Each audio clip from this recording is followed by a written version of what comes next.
What's up guys, Sub-Zero here, back for another VOD review. It is patch day, and there is someone who has been doing very well on day one of the patch, and that is Sologesang. He is now rank 1 EU West. He was like rank 7 when he started the stream, so basically low elo.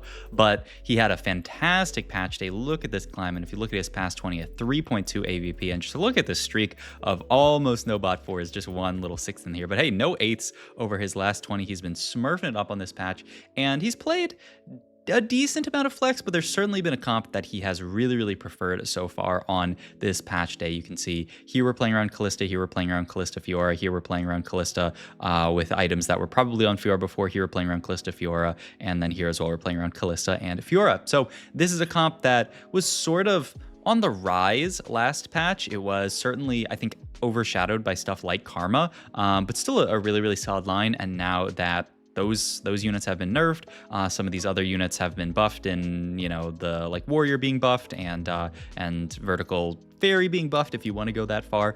This is now a much more reasonable line, and something that Sologesang thinks is strong enough that he will play a lot of the time. So wanted to VOD review Solo this game and just see how he gets into this line, how he plays around it, because I think, you know, if Solo's match history is any indication, it will certainly, that was a Sologesang jump scare, then, you know, this will certainly be something that a lot of people will be playing this patch. And I love comps like this kind of like AD flex type stuff where you can play this stuff, but you know, like if you don't hit onto Kalistas, you can end up playing around Varus. If you don't hit Fioras, you can do like Olaf, you can do like a Varus Olaf type thing, you can do like Varus without the Olaf type thing.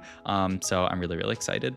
One thing to note already that I thought was interesting is Solo didn't hold on to this Namzi pair to start the game. Namzi didn't receive a buff or a nerf from last patch, but you know, I talked about how Namzi kind of awkward to play into a lot of the AP lines. Now that we're potentially thinking about playing into, you know, more towards AD lines, you could certainly think about holding the Namzi, but it looks like Solo still doesn't think Namzi actually is a part of a really strong opener. So I guess I could see that in this situation. These items are also kind of interesting with the idea that we want to play towards Kalista. Obviously we have like half Guinsu, half IE, and then, you know, like the cloak is half Fiora item, but with the other obvious lamp here is an Ionic Spark if you want to play towards something AP. First augment here, we don't have any real upgrades, so you could think about taking something like Stimpack or Latent Forge. I like Stimpack better than Latent Forge just because a lot of the artifacts, I feel like you're so specific now. An item grab bag, unless you want to be a flex god, and it's just not really good enough in my opinion to take oftentimes early compared to something like Stimpack that gives you all of these components. You can go for like the items that you exactly want. So I say reroll middle and right here and then see what we get from there. Also doing some scouting and seeing what the lobby looks like. Component Buffet pops up here. This is, in my opinion, just a really solid choice here. And yeah, we are going to go for the Component Buffet. I love Component Buffet. It was even better last patch, honestly, when you could play just, you know, BIS Syndra to start the game. We also do have a bow and chop, so I imagine this is a bow towards a Guinsu's Rageblade. You can throw that onto Kassadin, and he can item hold very well. One of the things I wanted to talk about with this comp is I feel like Multistriker and Portal plays very well. I wouldn't be surprised if Solo played this opener a lot to get into this comp, because Kassadin is a fantastic item holder for the Kalista because you can slam a Guinsu, and he's a fantastic item holder for the Fiora because you can make like BT, you know, Titan's Resolve if you want to, all that kind of stuff. So I feel like he does it all in this comp, and yeah, we are going to make the Guinsu onto Kassadin here and actually play double cast on this board instead of the Rumble for Vanguard. The idea of maybe being you could make 10 gold here, but yeah, we are going to end up just making 10 gold here. I think that makes a lot of sense just to guarantee it. Going to take the minor effect here. Oh, makes Cass and Gallia bigger, so our board's not bad. Still, you know, not playing a Vanguard here is a little bit awkward. Thinking about the Gallia over the Kassadin. Kassadin, I mean, after nerf, maybe Gallia 1 is better than Kassadin 1, especially itemless here. Well, I guess we'll see. Oh my god, we are fighting a Kassadin 2 level 5 board here, so that's definitely a loss. That guy is lunch money, I think. So they're really just playing for, yeah, lunch money. So they're just playing for strongest board, trying to do as much damage as possible, trying to make a bunch of econ here. But okay, not too bad going into our first carousel. We lost our streak a little bit. We have the cloak and the glove open. I think you would really want sword for both of these, for IE and for BT. So you'd really like to get that sword, but we can't get that. So looks like we're looking at giant belts here. I wonder what giants, I mean, I guess it's a decent just component overall, maybe for, I don't know, like a Starax onto Fiora or something like that. So it's only 4 XP to level here. but we just lost a fight, so I'm actually down to not level in this situation. Yeah, and we can just sit. We can maybe 3 loss the next couple of fights because our board's not that strong. So yeah, I'm actually down to just chill here for a couple of rounds, and yeah, like we're gonna be fighting a lot of like strong level 5 boards, so losing a little bit here won't be too bad for our economy. Oh, and there's Solo. Okay, what he keeps popping in and popping out. I don't know what this guy's doing. He just popped in at the start of this. Okay, whatever, all good. That's a Galio 2. It's very expansive, especially if we want to hold on to these like multi-striker type ideas. And so, ooh, yeah, looks like we're just down. We really want to lose this fight, so we're playing kind of not completely weakest board, but a pretty, oh, but we are actually going to play like weakest board here now. Wow. And then go to make gold here by selling. Wow, I mean, that is really clean play from Solo, saying, you know, even though we don't have like a full loss streak here, ooh, that's interesting. Okay. This is the thing, and my head's covering up it a little bit, but like I honestly don't even really understand what it is. Solo will do this where he'll type in chat sort of like messages to himself to remind himself on stuff. It's really smart as a way just to kind of like guarantee that you don't forget about something. Like I need to start doing that when I'm in like Item Slam Galaxy or stuff like that. So it's really smart, and you know, I think it makes sense. That's Kassadin 2, right? And another Akali, so that's pretty good. Crack item here. I have to imagine it's just BT. Especially for the cast too. Yeah. All right. Ooh, he's looking at maybe IE Slam. At least that's what he hovered there. Okay, yeah, he's gonna go for the BT. I think that makes a lot of sense. And then just gets the 5 multi-striker board. And like I said, this Kassadin just a fantastic item holder. So any board we can play around Kassadin is going to feel pretty good. So yeah, I think this makes a lot of sense. Just keep the Kassadin where he's at, and just try to preserve HP. We did get the 3 loss streak here. Our board's not bad at this point, though we didn't level early, and I think we're fighting level 6 board. Yeah, we are fighting a level 6 board, though. Ooh, Kassadin's so strong that he's actually still going to win it out for us. Kassadin still, you know, a Kassadin 2 should be strong early. Okay, reroll that. I wanted to look at augments before the rerolls, but he just immediately rerolled Dragon Spirit because this is, you know, Declaw just got nerfed, so this augment is even weaker than it was before, and it still wasn't that great, though it does give you a Declaw. Roll into Support Golem, I have to imagine. This will just be the pickup. Capricious Forge is probably not bad, and you can just throw it onto like a Nasus or a Kana or something. Probably still Support Golem, though. These augments are still very strong. I don't know how good 2 healthy is in this comp, so I think Solo's maybe checking the stats or thinking about the comp, but yeah, he's just gonna go for Support Golem here. Oh, and we get a Locket. This is fantastic for us, and we're just gonna level for the Shen. It almost looks like we're playing Kassadin reroll this game, but I don't think it actually will be Kassadin reroll. And yeah, he does sell the extra Kassadin, so it just shows you how much a patch changes things. Last patch, this absolutely be a Kassadin reroll game. Oh, another thing, speaking of who we're fighting here, Vex plus Veigar, a comp I absolutely hated last patch, certainly looks like it's doing a bit better this patch now with a lot of the really strong stuff out of the meta. Maybe this comp can succeed. Also, a lot of the 2-cost reroll was really difficult for this comp to deal with just because it meant people were spiking so much earlier, and so it was really hard for Veigar to keep up. Now that I think there's probably much more people going like Fast 8 or playing other types of like 3-cost reroll, I think this makes a lot of sense. So I'm down for this to be an okay comp, maybe even a good comp. Some people are talking about that it's like one of the higher cap comps in the game, which I do think it just is straight up true that like it plays for an insanely big Veigar. If you can get to like stage 5, stage 6 on this Veigar, then he will be an absolute monster. It's just getting there is the hard part, but hopefully getting there is a little bit easier now. So going into carousel once again, I think we just want swords on swords on swords on swords. I guess you can go for even shroud out of this this belt as well, which is probably a really solid slam in this comp. But yeah, I mean, a sword would be good. Looks like we're looking towards even shroud between that and some belts, and yeah, we do end up going for this, unless this is QSS, but I imagine it's just gonna be even shroud. Pretty good to just guarantee that for Callista, though I guess, I don't know, we could end up going Last Whisper, maybe, we'll see. Level up here, though, makes perfect sense. We can still make 40 gold, so we're very rich here. And yeah, I mean, we're just chilling in this spot here. I guess we'll see. Ooh, we didn't get the Locket swapped over, which is sad. And yeah, it does look like even shroud's gonna be the slam. I mean, I think this makes sense. Opens up the possibility of going for like an IE last item onto Callista, or just this glove being a Fiora item and then just going for another Callista item down the line. We'll see what it ends up being. But I mean, this is a very smooth stage 3. We had a really strong board at 3-1 basically, nicely. We lost streaked very, very well into it, and now we actually have a strong board. So like, I don't know, I really like how Solo has played this game very, very smoothly. Just, you know, the 2-win, and then once he had that first loss, he said, okay, I don't want to just go like win, loss, win, loss, win. So I'm gonna play for the 3-loss. But the second his board spikes at stage 3, he says, okay, I'm just gonna play for win streak from here, and we might actually just get a 5 streak here, which would be huge for our economy. And yeah, we just demolished this board here. Oh yeah, that's Golden Quest. So very, very. I wonder if that's actually Solo or if that's like a gift that he's playing. Because I mean, I think it's actually him. I can't tell. I know that he does those things whenever people like give him their prime sub or stuff like that. He like does two weight lifts, but they're the tiny weights so that he can do, you know, 1 million in a stream. But I mean, who's gonna say? Great spot economy wise. We just have to figure out our items here. There is the IE that's gonna come down, and now I imagine we're just looking at items for Fiora at this point. Yeah, another sword looks pretty good actually. Could be Edge of Night, could be Stair Axe, could be a lot of stuff here. We do have the Callista here out of the portal that we're in, so that feels really, really good to just guarantee that. And yeah, he is going to make these items here, and yeah, just go for the Stair Axe, I would think. Sounds good. And then we're just going to 4-2 it and look for the board. It does look like this board is relatively contested. Scouting around the rest of the lobby, a lot of people playing a Cassidin with a Quinsu and an IE on it, so I think maybe EU has already caught on to how strong this comp is, and we'll see if NA follows suit. I haven't seen it that much in NA yet, but you know, I'm sure we will over the coming days. But yeah, just want to take solid combat augment here. Reinforcement is probably not a bad idea in this comp just because there's so many 4 costs you want to look for. I wonder though, we're rich enough on a 6 streak that you might be able to just take Epitaph.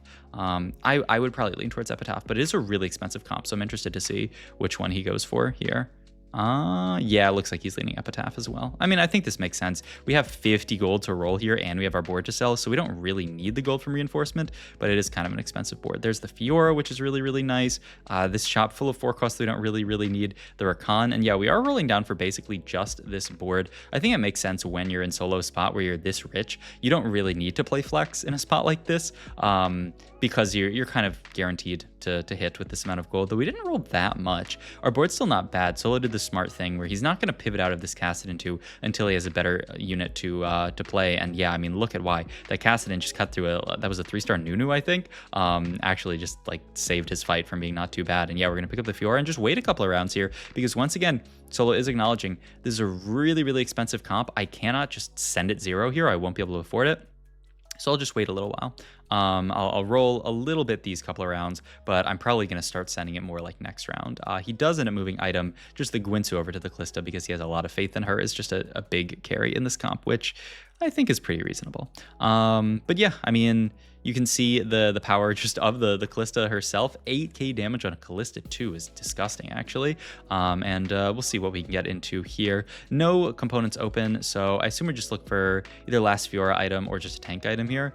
There's a Camille on carousel that we can just take this Camille here, who can fit pretty nicely onto this board 4-3 multi-striker, and then we don't have to play some of the worst units on this board, like this Jax that we're holding or something else like that. So yeah, now we're going to full pivot the board. We also pick up a Fiora too, which is fantastic. I'm going to roll down a bit more, though not straight to 0 yet. We'll see what this board ends up looking like and how much we want to roll here. He picks up the Diana here. Ooh, there's the Shen in there for Bastion, and then these items are of course going to go on Fiora too. And the Even Shroud on Diana is kind of nice.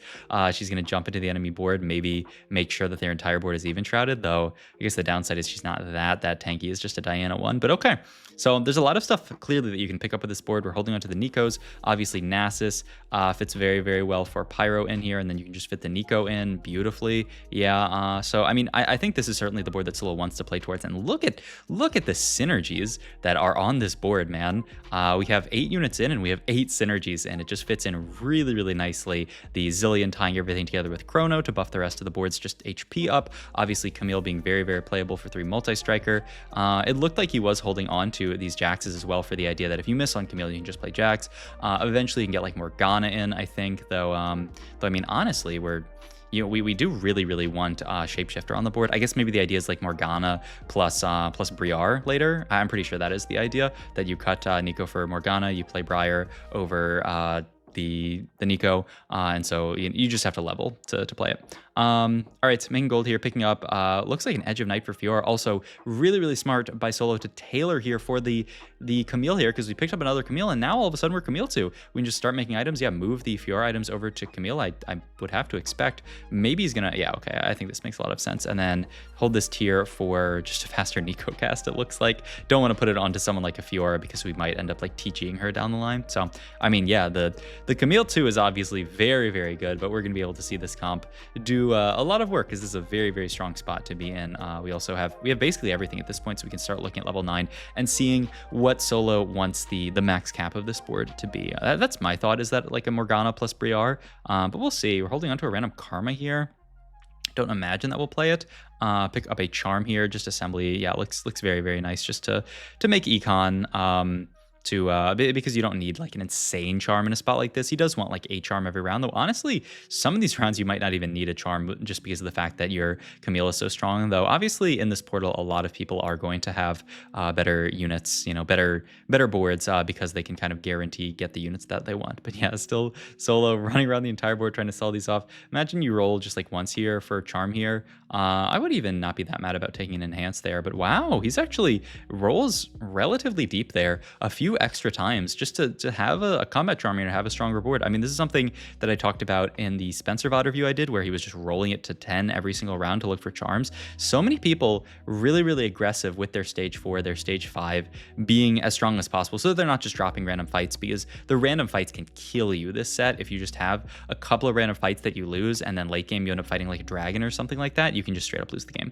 Nasus with adaptive looks great here. It's Nasus pair, and it is adaptive, which is, you know, a fine Nasus item. And yeah, I think the level 9 is here. We're going to get the Bard in here just for Preserver. Not quite a Morgana, but, you know, not too bad. Pick up that Charm that just gives us a couple of useless 5 costs, and we're gonna keep rolling here. There's Melio in as well. Oh, that's okay. So that's a nice little version of the comp. You can play Melio Bard over the Rakan. You still obviously keep Preserver in, but you keep Fairy in by keeping the Rakan in. We get to throw items on everybody, and you get Scholar in. Oh, that's a nice little extension of it. And yeah, he's just gonna get out of the Rakan. Okay, it looks like, based on how Solo's playing it, that this is how he wants to cap out the board, because he even sells off those Rakans and says, you know what, I really want to just play around this Melio, and boom, there's Melio too. So I mean, it looks like he is going to be rewarded for committing to Melio. Sometimes, you know, TFT rewards you if you just pick what units you want. But yeah, I mean, this spot looks fantastic now. This Camille just wreaking havoc on the backline. There, we are fighting a pretty scary Olaf that almost just one-tapped our backline, though I think Camille can finish off this Nasus.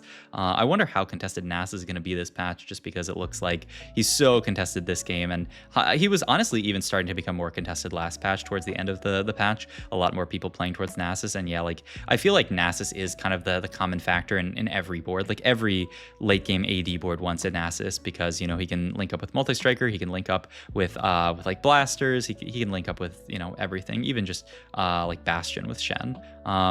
Gonna continue to roll down here just for a decent charm. Gonna move the Zillion and the Bardo up here, so that we guarantee that one of these units actually gets the attack speed, one of these more important units. And yeah, I guess he's just gonna Morello the Melio. I mean, I think that makes sense. Melio hits a decent number of units, and its attack speed, and we have a Melio too, so we should put items on him. I mean, this board looks very capped. I'd be interested to see what happens if we do pick up stuff like a Morgana, like a Briar, because I don't think we've seen that many or any at all during the roll down. But yeah, I wonder. Ooh, Conjure Artifact here is honestly not even bad.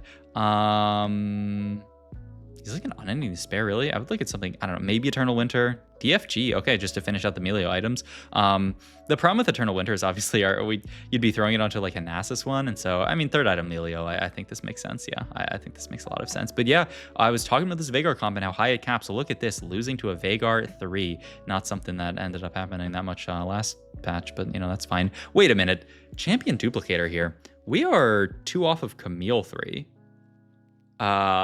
Solo might go for the ultimate win out here. 2 off Camille 3 here, level 9, so we definitely need to find more. We could maybe pick up another Champion Duplicator, or we'd really like maybe the charm that makes our entire board, our entire shop 5 costs. I mean, Camille's still doing fantastic work here. Yeah, looks like Nobody's holding them on bench at least. We need to scout that other guy one more time to see. No Camille and Carousel, which is so sad here. But hey, we can at least pick up just a random IE Morgana. I don't know where this IE is going, but we'll see, I guess. Maybe he really just wants to pick up the Morg. Oh, there are some, I just want to see him like natural a Morg 2 here and see how it comes in. Oh, maybe this is the idea. No, he's just using, yeah, he's doing this to tailor the trench coat so that they stay on front line, but interesting. I don't know. I want to see, I really want to see if Morg ends up fitting on this board, because you really don't want to drop out a Shapeshifter. Obviously, you could play it over the Nico, but Shapeshifter for Nasus is big. So I'm curious. I'm curious how Solo caps this out. Though we are stomping the rest of the lobby. Only one person left, and it is that guy that we did lose to last time. We do get an Earthquake here, which is a fantastic charm, though. So yeah, and we do end up also selling off the Morganas, it looks like. So yeah. Too hard for him to fit the Morgana onto this board. I mean, I think you can certainly play the Morgana Briar version if you don't end up hitting a bunch of Melios randomly. So, yeah. We fight this guy, we hit the Earthquake. It looks like Solo's idea is that if I end up losing this fight and I end up getting really low here, I can just roll and dig. But also, if I win the fight, then I just win the game, which is definitely what Sologesang did there. So, I mean, that comp looks very solid. Obviously, we hit the super capped version of the board when we found the Camille 2, but I mean, even just playing around Fiora, you saw the board was solid for those rounds that we were playing around Fiora. Callista outputting a ton of damage. So hope you guys enjoyed this video. If you did, please like, comment, and subscribe. Check out my Twitch and all my links down below. Thank you guys for watching.